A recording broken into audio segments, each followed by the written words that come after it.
بیٹا 2 شعبان المعظم ہمارے امام اعظم کا عرس پاک تھا. ہمارے اسکول میں الحمدللہ سید علی حسنین صاحب نے امام اعظم کے حوالے سے کچھ باتیں آپ سے شیئر کی. میں چند باتیں آپ سے پوچھنا چاہوں گا. بتائیں فقہ کے کتنے امام ہیں؟ فقہ کے کتنے امام ہیں؟ فقہی امام کسے کہتے ہیں؟ جو کیا ہو؟ جی آپ بتائیں بیٹا. جی بولیں سبحان اللہ.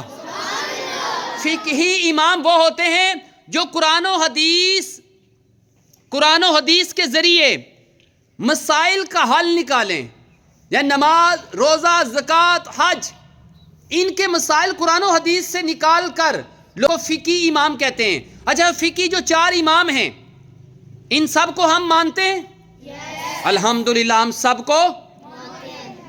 ان اماموں کے نام کیا ہیں؟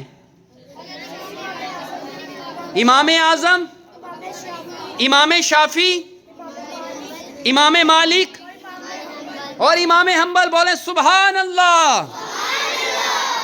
اور ان 4 اماموں میں سب سے بلند رتبہ کس کا ہے؟ امام اعظم کا. کیوں؟ ان کی ریسرچ بہت زیادہ اچھی ہے اور انہوں نے صحابہ اکرام علیہ رضوان سے ڈائریکٹ علم حاصل کیا. یہ تابعی بھی ہیں، یہ صحابہ اکرام کی زیارت کی ہے. انہوں نے صحابہ اکرام علیہ رضوان سے ڈائریکٹ احادیث سنی ہیں. اس وجہ سے ان کی ریسرچ بھی زیادہ، ان کا علم بھی زیادہ. اور یہ امام اعظم ہیں، یعنی اماموں کے بڑے، تینوں اماموں سے بڑے. اور تینوں امام ان کا ادب و احترام کرتے تھے. تینوں امام ان کا ادب و احترام کرتے تھے. اس لیے ہمارے امام اعظم اور ہمارے جو طریقت کے امام ہیں وہ کون ہیں؟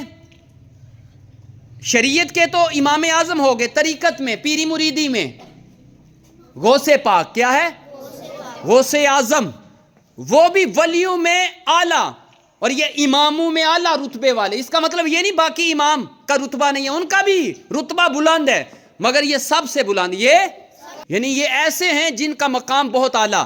جیسے نبی پاک صلی اللہ علیہ وسلم تمام نبیوں کے سردار، تمام نبیوں کے امام الانبیاء ہیں. امام الانبیاء ہیں. اچھا ان کا نام کیا ہے جو ہمارے امام اعظم ہیں؟ ان کا نام ویری گڈ. ان کا نام کیا ہے؟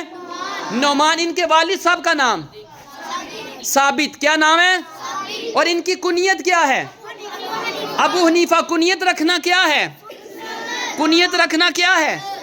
سنت ہے. تمام بچے کنیت رکھیں گے اپنی الحمدللہ. جیسے میری کنیت ابو صالح نور العارفین، میری یہ کنیت ہے ابو صالح اور نام میرا نور العارفین. اسی طرح امام اعظم کی کنیت امام ابو حنیفہ نعمان بن ثابت.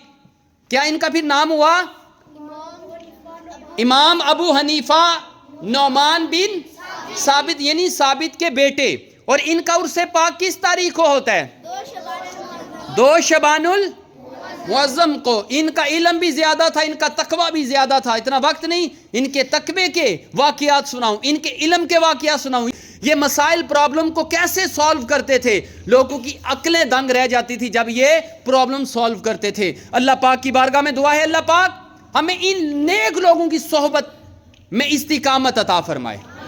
قرآن پاک میں وَقُونُوا مَعَ الصَّادِقِينَ، اور سچوں کے ساتھ ہو جاؤ. اور الحمدللہ ہم سچوں کے ساتھ ہیں، ہم سچوں کے ساتھ ہیں.